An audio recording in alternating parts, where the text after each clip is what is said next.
Yo, what's up mga idol? Magandang gabi po sa inyo. Pag-usapan po natin ang nilabas pong video ni Kevin the Great Asinero patungkol sa pag-call out ni Carl James Martin sa ating pambato na si Cuadro Alas, angas ng Pinas, ano? Si Kevin Asiro po ay dati pong nag-sparring ni rin po natin. Martin, kinall out itong si Casimero. For saan? Si sparring ba or for a fight? Hindi ko alam kung saan niya kinall out. Saan niya kasi sabi lang niya doon sa sa video niya. Casimero, 'di ba? Umanda ka na. Ganun lang yung sabi niya. So actually, kung maglalaban sila for honest opinion, maglalaban si Carl James versus Cuadro Alas. Malamang hindi abutan ng hindi abot ng isang round nitong si Hindi abot ng isang round nitong si Carl James Martin. So kita naman natin yung power talaga ni Cuadro Alas sa 120, 122 and bantam, ganun, super talaga. Grabe yung power ni Cuadro Alas. At saka ang galing magpatama ng suntok ni Cuadro Alas, no?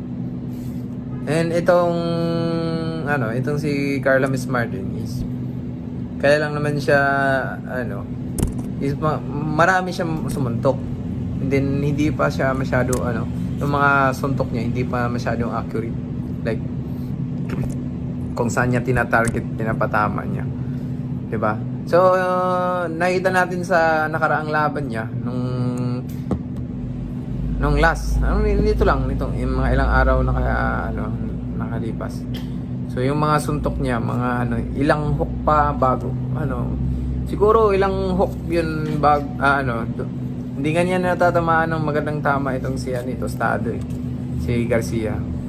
So ibig sabihin marami pang kailangang i-workout. So yun po, no? Yun po yung pahayag ni Kevin Asinero. So kung may tao man na makakapagsabi or makakapag-differentiate sa kung ano yung sa palagay niya, yun ay si Kevin Asinero kasi nakasparing na niya si Carl James Martin at usap-usapan pang nabugbog pa daw nga si Carl James Martin. Pero wag na ayokong paniwalaan muna kasi hindi ko naman nakita yung video, pero yun yung sabi ng iba at siya ang may karapatan na makapagsabi na kung ano ang sasapitin ni Carl James Martin. Siguro parang mas exaggerated lang yung sa kanya, pero alam ko may point yung hindi naman may point na talagang totoo. So may punto siya sa mga sinasabi niya na yung sinabi niya na maraming bato si Carl James Martin pero hindi accurate. So sa palagay ko para siyang yung volume puncher na hindi accurate. So at sinabi pa niya na si Janrel Casimero ay napaka magaling daw magpatama at napakalakas power. So siguro na nagka-sparring na din to sila ni Janrel Casimero at alam niya kung gaano kalakas si Janrel Casimero. So wala tayong magagawa kung yan yung pahayag niya or yan yung observation niya kasi boxer siya na active ngayon at na kasparing na niya si Carl James Martin. Hindi ko lang talaga sure kung nag-sparring na niya si Cuadro Alas.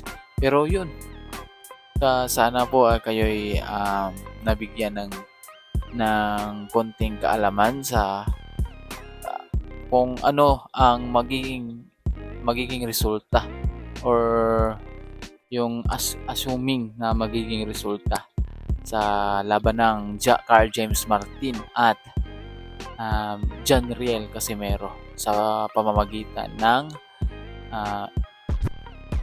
pahayag ni Kevin Asinero. So yun lamang po.